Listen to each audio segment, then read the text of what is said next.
You have everything you ever asked for: the job, the apartment, a love that seems kind enough. Yet why do you still feel so hollow, so untouched by the life you've built? It's 2:17 a.m. You lie on your back watching a ceiling fan slice circles. The hum of comfort surrounds you: air conditioning, soft sheets, your phone. You should feel safe. You should feel full. But inside, there's a silence. You walk through rooms you worked years to afford, sunlight pouring in through windows. There are fresh flowers, minimalistic bookshelves, a rug imported, but you feel where the art is breathtaking, yet no one is allowed to touch it. You're surrounded by everything, but connected to nothing. So what is this ache, this strange, untouchable sadness? It's not quite depression. It's not even boredom. It's something deeper. A quiet disconnection, a soul-level numbness, the kind of feeling you can build a perfect life and still feel like a stranger inside it. Because you built it from the outside in. You followed the blueprint, worked hard.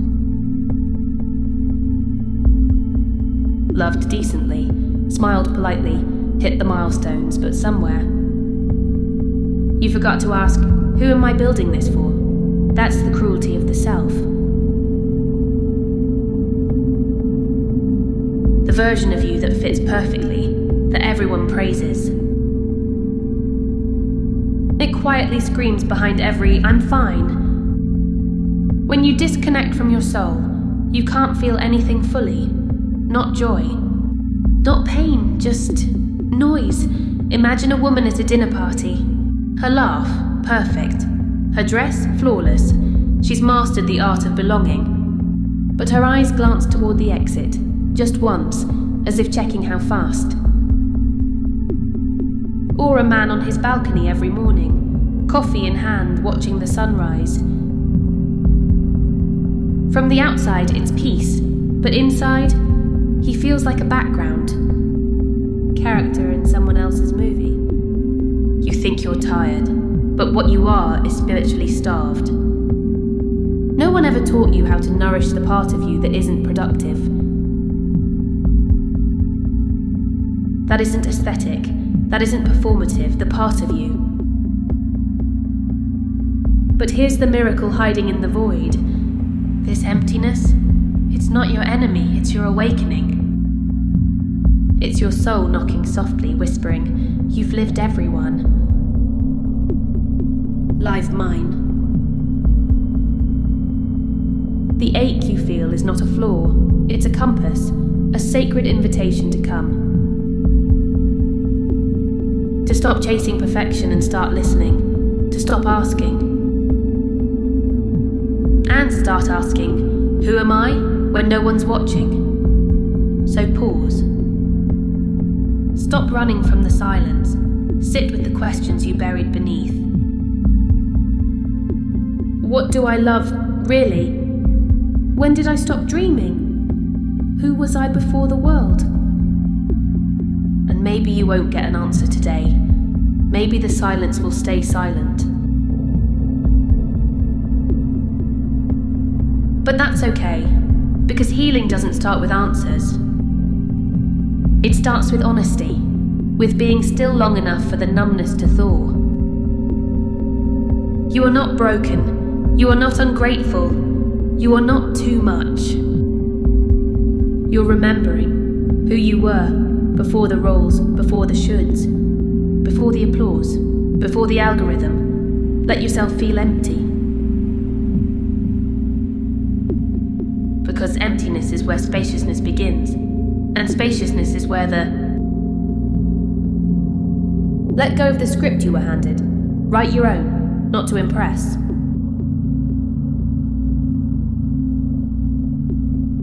You don't need a total reinvention. You don't need a new wardrobe. What you need is to return. Return to presence, to stillness. To your own breath. Tonight, don't distract yourself. Don't scroll, binge, or plan your next fix. Just sit, Close your eyes, place your hand on your chest, feel your breath rise. And listen, there is something ancient and wise inside you, quietly. And when you finally listen, it won't shout, it will simply say, "Welcome home." If this message found you, it wasn't by accident. You were meant to hear this.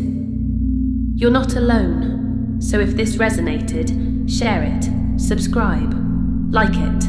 Not for me, but for the version of you. We live in a world that rewards the mask, the polished version of you. But beneath that mask is a quiet longing, not for attention, but for authenticity. You weren't born to be efficient. You were born to be real, to laugh uncontrollably, to cry without apology, to feel so deeply that it shakes you. But when did that become a liability? There was a time, maybe in childhood, when you danced without needing music. When your dreams were wild, messy, and completely yours. You didn't need permission to be joyful. You didn't second-guess your wonder. But somewhere along the way, that wonder got replaced by worry. That freedom got replaced by fitting in, and you became careful. Too careful. To not rock the boat, to not be too much, to not be inconvenient. But tell me, who benefits? There's a difference between being liked and being known. Many people like you, but how many truly see you? How many have touched?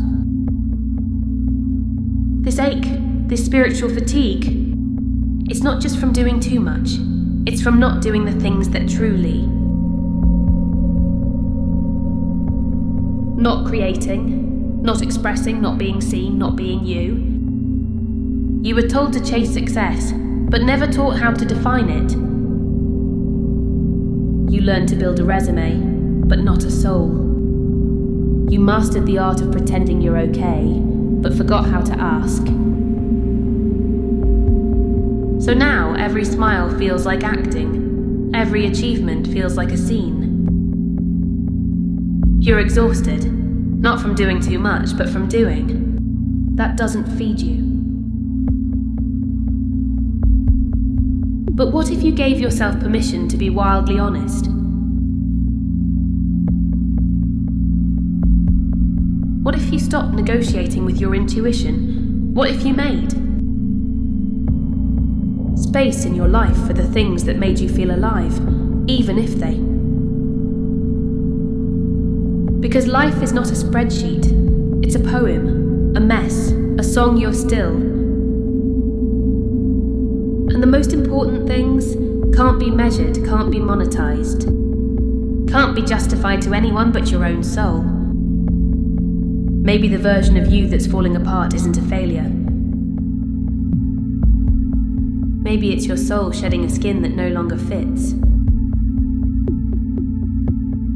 Maybe this ache is your becoming, and yes, it's terrifying. Yes, it's lonely, but it's also sacred because the breakdown often comes right before the breakthrough. Stop trying to hold yourself. Let yourself unravel so you can finally find the thread of who you really are.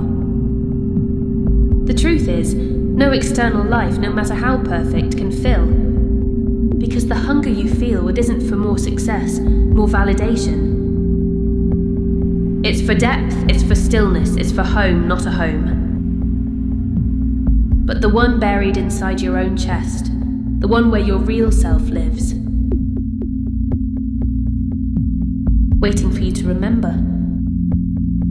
So start small, wake up and ask, what would feel good to my soul today?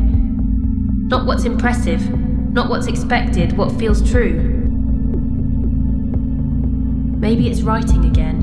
Maybe it's walking barefoot in the grass. Maybe it's saying no to something that drains you. Maybe it's finally.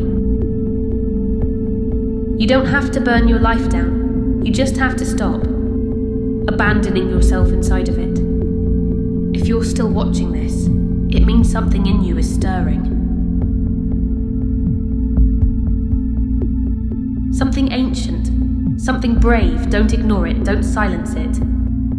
Listen and then follow it, because your emptiness is sacred space, and within it is the map back to your soul. If this message spoke to you, you were meant to hear it. You're not alone, you're not lost, you're just waking up.